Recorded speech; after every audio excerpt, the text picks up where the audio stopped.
The Young and the Restless, spoilers full, please like, share, and subscribe to my channel. When Rize appeared, I assumed she was Adam's sworn enemy wanting to kill him. But no, they had emotional problems that needed resolving. Their argument was fierce, rough, and full of accusations that hurt more deeply than either of them imagined, because hidden beneath every word was a history of abandonment and denial that could no longer be silenced. The moment weapons were raised between them, it was clear this was no longer just about anger. Adam could speak freely while Rize held the gun without fear. Rize confronted him while crying, her words completely from her heart, so Adam was forced to apologize and comfort her. For her, Adam was never just a fleeting moment, never just a mistake she could erase. He was the center of a chapter in her life, a chapter that ended without resolution, without explanation, leaving a silence that became increasingly unbearable over time. Adam had inflicted unnecessary pain on Rize.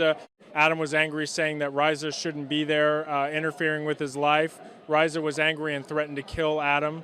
In his mind, what had happened between them was never meant to last, never meant to have meaning beyond that moment. His refusal to acknowledge it as anything more than that not only reflected his character, but also served as a defense mechanism, a way to avoid confronting the hurt he had caused. Rize was angry, so she was forced to change. The character's psychological transformation surprised me quite a bit. Rize shifted from hatred to love, and things got better. In that moment, neither of them thought about the future, the consequences, or the lives that would inevitably be affected. It was a decision born from chaos, from the inability to separate the past and the present, and it bound them together in a way neither of them could reverse. Rize kissed Adam and they went to bed together. Horrific, everything had changed. Chelsea had to be strong. When Rize realized she was pregnant, the situation shifted from a personal conflict to something far more complex and irreversible. What might have previously been considered a mistake now became a permanent bond, a reality that forced them both to confront each other again, whether they wanted to or not. For Rize, this child was not just a consequence, but a symbol, something that bound her to Adam in a way he could no longer escape, something that gave her a sense of control she had never had before. However, for Adam, the revealed truth threatens to shatter the fragile balance he has strived to build in his current life. His already complicated relationship with Chelsea is now in danger of being torn apart by a truth that can no longer be concealed. Connor, one of Adam's few emotional anchors, becomes an unwilling victim in a situation he never wanted to be involved in. The existence of another child born from secret and conflict creates a new dynamic capable of shaking everything Adam has tried to protect. Chelsea's world, once built on a fragile hope of stability, faces the risk of being ripped apart. The thought that Adam's past is not only resurfacing but actively reshaping their present pushes her into a situation where maintaining trust becomes nearly impossible. Every decision Adam makes, every oversight, every moment of silence begins to take on a new meaning, creating a tension that threatens to engulf what remains of their relationship. What makes the situation even more unstable is not just the child's existence, but the motive behind it.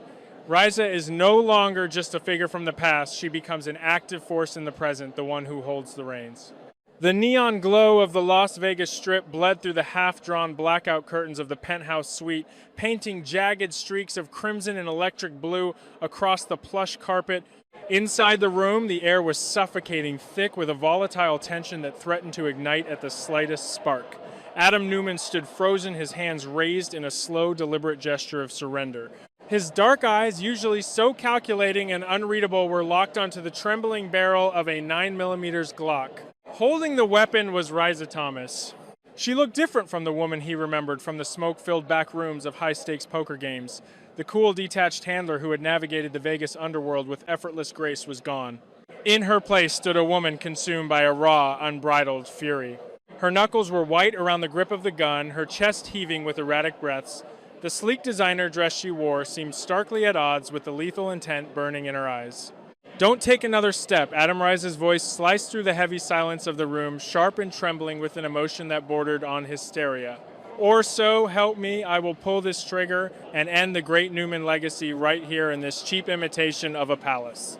Adam's mind raced, calculating the distance between them, the angle of the gun, the likelihood of her actually firing. He had come to Vegas looking for answers, hunting down a ghost from his past to protect his brother Nick. He had expected resistance. He had expected lies. He had not expected to find himself at the wrong end of a firearm held by a woman he once trusted with his life. Rize put the gun down. Adam set his voice a low, soothing baritone. He kept his tone, even masking the spike of adrenaline coursing through his veins. You don't want to do this. We have history. We were partners. You know me. A bitter, humorless laugh erupted from Rize's lips, the sound harsh and grating. Partners, she spat the word as if it were poison on her tongue. Is that what you tell yourself, Adam? Is that the neat little lie you packaged up and took back to Genoa City with you? We were partners. We played cards. We hustled tourists. God, you are even more arrogant than I thought. She took a step closer, the gun unwavering. The neon light caught the sheen of unshed tears in her eyes, adding a dangerous unpredictability to her demeanor. You don't know the half of our history. You don't know anything about the wreckage you left behind when you decided to stop playing pretend in the desert. Adam's brow furrowed. He remembered his time in Vegas. He remembered the explosion that had nearly killed him, the amnesia that had wiped his mind clean, leaving him a blank slate. He remembered adopting the moniker Spider, a hustler, a card shark, a man with no past and no family. And he remembered Rize being the one who showed him the ropes, who protected him when the underworld threatened to swallow him whole. But the venom in her voice hinted at something far deeper, something he had either forgotten or willfully buried. What are you talking about? Adam asked, genuine confusion bleeding into his carefully constructed facade. I remember what we did. I remember who we were. You helped me, Rize. I never forgot that. You forgot everything that mattered. Rize screamed a sudden volume, making Adam flinch. Her composure shattered, giving way to a devastating vulnerability that made the gun in her hand all the more terrifying. You didn't just leave a poker partner behind, Adam. You left times me, asterisk. The words hung in the air, heavy and suffocating. Adam stared at her, the pieces of a fractured puzzle slowly beginning to align in his mind. The lingering touches, the late nights in cheap motels off the strip, the way she had looked at him, not as a meal ticket, but as a man. I wasn't just your handler, Rize continued, her voice dropping to a harsh whisper. Tears finally spilled over her lashes, tracking through the flawless makeup on her cheeks. I was Spider's girlfriend. I was the woman who held you when you woke up screaming from nightmares you couldn't understand. I was the one who kissed the scars on your back and told you that whoever you were before didn't matter because you were mine now. Adam felt as if the breath had been knocked from his lungs. The memories, hazy and fragmented, rushed back with dizzying force. He remembered the smell of her perfume, vanilla, and stale cigarette smoke. He remembered the warmth of her body pressed against his in the dead of the desert night. He had loved her, or at least the man named Spider had loved her. Rize. Adam breathed the name, tasting different on his tongue, now laced with a guilt he hadn't anticipated. Don't, she snapped, her grip tightening on the gun. Don't say my name like that. Not with that voice. You sound like Adam Newman. Spider's voice was different. It was softer. It was real. She began to pace her movements, jerky and agitated, though the weapon remained trained on his chest. Do you have any idea what it was like waking up in that dingy apartment, reaching across the bed and finding it empty? The sheets were still warm, Adam. You didn't even leave a note. Not a single word. One day you were Spider, the man who promised we were going to run away to Mexico and start over. The next day you were gone. The betrayal in her voice was absolute, a festering wound that had been left to rot for years. I thought you were dead. I spent weeks tearing the city apart looking for you. I crossed people I shouldn't have crossed, put a target on my own back just to find out what happened to the man I love. And then I saw your face on a television screen in a casino bar. Adam Newman, billionaire prodigal son, returned from the dead. She stopped pacing and leveled a glare of pure, unadulterated hatred at him. You didn't just leave me, Adam. You erased me. You went back to your mansions and your corporate empires, and you left me to rot in the gutter with the memory of a ghost. Adam's heart hammered against his ribs. The danger in the room had shifted, mutating from a professional threat to something deeply personal and infinitely more volatile. A woman scorned was dangerous. A woman scorned with a loaded gun and ties to the Vegas syndicate was a death sentence. He needed to defuse the situation, and he needed to do it immediately. He slowly lowered his hands, holding them out, palms up, in a placating gesture. Rize, listen to me. Adam began, his voice dropping an octave, adopting the smooth, persuasive cadence that had talked him out of countless life-or-death situations. I am so sorry. I know those words are inadequate. I know they don't fix the hell I put you through. But you have to understand what happened to me. I don't have to understand anything, she countered, though. The slight tremor in her hands betrayed the emotional toll his words were taking.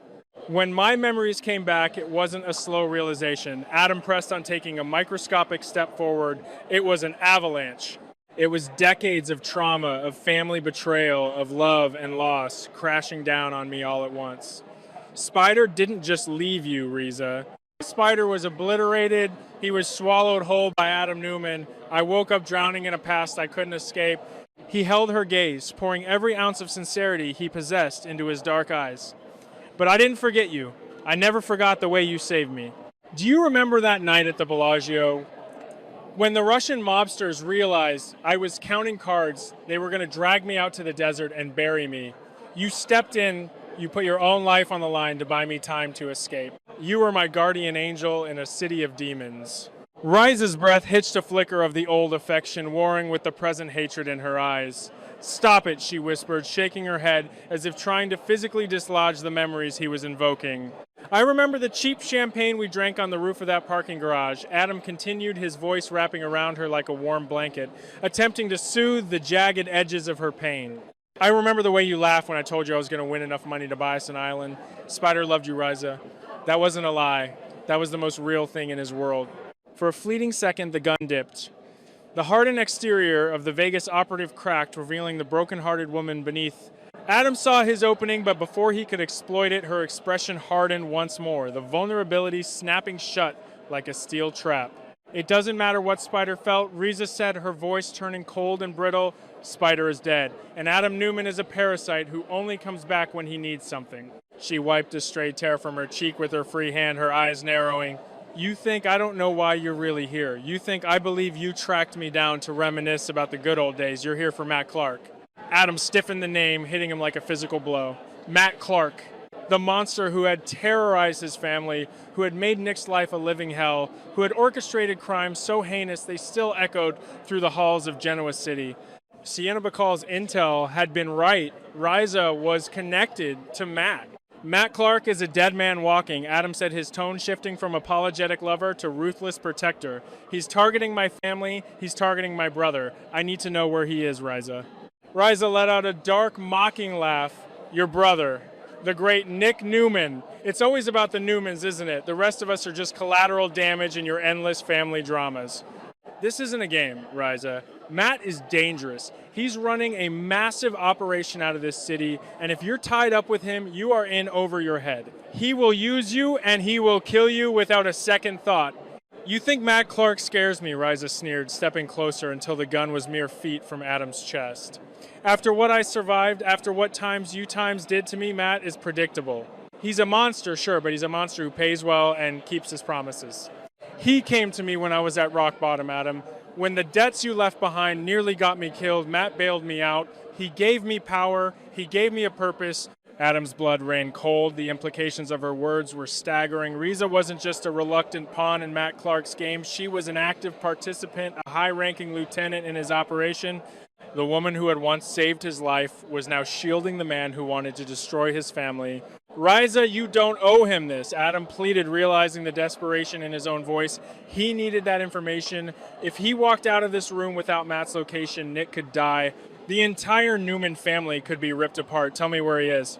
Let me take him down. I can protect you. I have the resources, the money. I don't want your money, she screamed, the gun jerking wildly. I want you to hurt. I want you to feel a fraction of the agony I felt when you abandoned me. Matt knows exactly how to hurt you, Adam.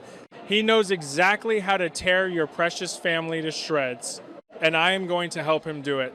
The finality in her voice triggered a primal instinct in Adam. Negotiations had failed. Reason was dead. The only thing left was survival. As Rize drew a shuddering breath, her finger tightening fractionally on the trigger, Adam moved. He didn't think. He simply reacted, channeling the ruthless predatory instincts that made him a Newman combined with the street-smart reflexes of the man once known as Spider. He lunged forward, closing the distance between them in a fraction of a second. His left hand shot out, gripping her wrist with bone-crushing force, forcing the barrel of the gun upward, just as a deafening crack times echoed through the suite. The bullet shattered a crystalline chandelier overhead, sending a cascade of glass raining down upon them. Rize screamed a feral sound of rage and panic as she fought back with terrifying ferocity. She threw her free elbow into Adam's jaw, the impact snapping his head back and sending a shock wave of pain through his skull. But Adam didn't let go. He couldn't. Drop it, Adam roared, twisting her wrist, trying to force her to release the weapon. Go to hell, Rize spat, kicking out and catching him in the shin. They crashed into a heavy mahogany side table, sending a lamp crashing to the floor in a shower of sparks and shattered ceramic. The room descended into absolute chaos.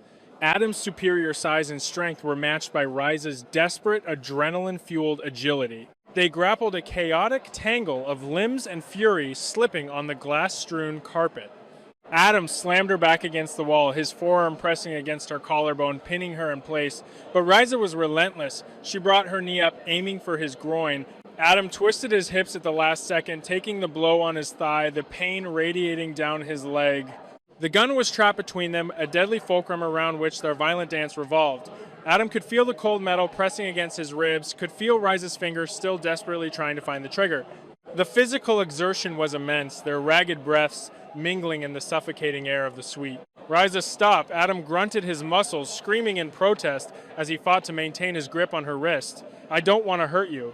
"Liar," she shrieked, her eyes wild, her face inches from his. With a sudden violent twist of her body, Rize managed to break his pin against the wall. She shoved him backward and Adam stumbled over the remains of the shattered lamp. As he fell, he kept his iron grip on her wrist, dragging her down with him. The world tilted violently. Gravity took hold, pulling them toward the floor in a chaotic, uncontrolled descent. As they fell, the violent jarring motion proved too much for either of their grips. The gun slipped. It tore free from Rize's fingers, sliding out of Adam's grasping hand. It hit the floor with a heavy metallic thud, skittering across the plush carpet and disappearing beneath the edge of the king-size bed, completely out of reach. Adam hit the floor hard, the breath rushing from his lungs in a sharp times, oof asterisk. A split second later, Rize crashed down on top of him. For a moment, the world stopped spinning. The deafening roar of their struggle was replaced by the frantic, echoing thud of their racing hearts and the ragged, desperate sound of their breathing. The neon lights from the strip flashed across the ceiling, casting shifting shadows over them. Adam lay flat on his back, staring up at the woman straddling his waist. Rize's hair had fallen out of its perfect updo, cascading in wild, dark waves around her face. Her chest, he heaved against her hands planted flat on his chest to support her weight. The physical proximity was sudden, jarring, and entirely overwhelming. The adrenaline that had been fueling their fight to the death suddenly mutated, transforming into something entirely different, something primal and intoxicating. Adam looked up into Rize's eyes. He expected to see hatred. He expected to see the burning desire to kill him. Instead, he saw a mirror reflecting his own profound shock. Beneath the anger, beneath the betrayal, the undeniable magnetic pull that had drawn Spider to her all those years ago was still there, pulsing with a vibrant, terrifying life. The air between them grew impossibly thick, crackling with an electric charge that made the hairs on Adam's arms stand up. He could feel the heat radiating from her body, could smell that intoxicating blend of vanilla and danger that had haunted the darkest corners of his memory. Rize stared down at him, her lips parted, her breath catching in her throat. The furious tension in her shoulders melted, replaced by a trembling vulnerability. She looked at the man beneath her, the billionaire who had destroyed her, the ghost who had loved her, and the lines between past and present completely disintegrated. Adam reached up his hand, trembling slightly as his fingers brushed a stray lock of hair from her sweat-dampened cheek. The touch was electric. A small choked sob escaped Rize's lips, and then the dam broke. She didn't punch him, she didn't scramble for the gun. Instead, she collapsed forward, her hands tangling violently in his dark hair, and she brought her mouth crashing down onto his. The kiss was an explosion. It was a violent collision of anger, grief, and a desperate, starving passion that had been denied for far too long. Adam responded instantly, his arms wrapping around her waist, pulling her fiercely against him. He kissed her back with equal ferocity, his mouth moving over hers, demanding and hungry. It wasn't a gentle reunion. It was a battle fought on a different front. Teeth clashed, tongues tangled, breaths were stolen and fiercely reclaimed. Every ounce of the hatred she had spewed moments before was channeled into the bruising pressure of her lips against his. Every ounce of his guilt and unspoken regret was poured into the way his hands gripped her hips, anchoring her to him in the storm. They rolled across the carpet, a tangle of limbs and desperate desire, the shattered glass biting into Adam's shoulder, though he barely felt it. He was drowning in her, consumed by the sensory overload of the woman he had left behind. In that fleeting, chaotic moment, Adam Newman ceased to exist. He was Spider again, lost in the neon wilderness of Las Vegas, holding on to the only thing that made sense. The boundaries between enemies and lovers, between past betrayals and present dangers shattered, completely swept away by the overwhelming tide of their physical connection. As suddenly as it had erupted, the firestorm broke. Rize tore her mouth away, gasping for air as if she had been held underwater. She pushed herself up, her hands resting on Adam's chest, her eyes wide and wild with a chaotic mixture of horror and profound desire. Her lips were swollen, her cheeks flushed, her chest rising and falling in rapid, uneven jerks. Adam lay beneath her equally breathless, his mind reeling from the emotional whiplash. He stared up at her, his dark eyes searching hers, trying to find some anchor in the storm they had just unleashed. The silence returned to the room, heavy and pregnant with unasked questions. The echo of the gunshot seemed like a distant memory replaced by the deafening roar of the intimacy they had just shared. What had they just done? Rize scrambled backward, scrambling off of him and putting distance between them. She pulled her knees to her chest, her fingers trembling as she touched her bruised lips. The hatred that had been her armor was gone, stripped away to reveal a terrifying confusion. Did she still want him dead, or did she just want him? Adam slowly pushed himself up into a sitting position, wincing as the cuts on his shoulder stung. He looked at Rize, the woman who held the key to saving his brother, the woman who had just tried to kill him, the woman whose taste was still burning on his tongue. The danger was far from over. The gun was still hidden somewhere beneath the bed. Matt Clark was still out there weaving his deadly web across the city. The stakes hadn't changed, but the game had been irrevocably altered. Adam looked across the shattered room, his gaze locking with Rize's once more. In her eyes, he saw the exact same question that was tearing through his own mind. The kiss had broken all the rules, leaving them stranded in a dangerous, uncharted territory where passion and peril were indistinguishable, and the true cost of their shared past was finally coming due. The neon lights continued to flash outside the window, uncaring and cold, illuminating the beautiful, dangerous wreckage they had made of each other. The night in Vegas was far from over, and Adam knew with chilling certainty that the hardest battle was yet to come.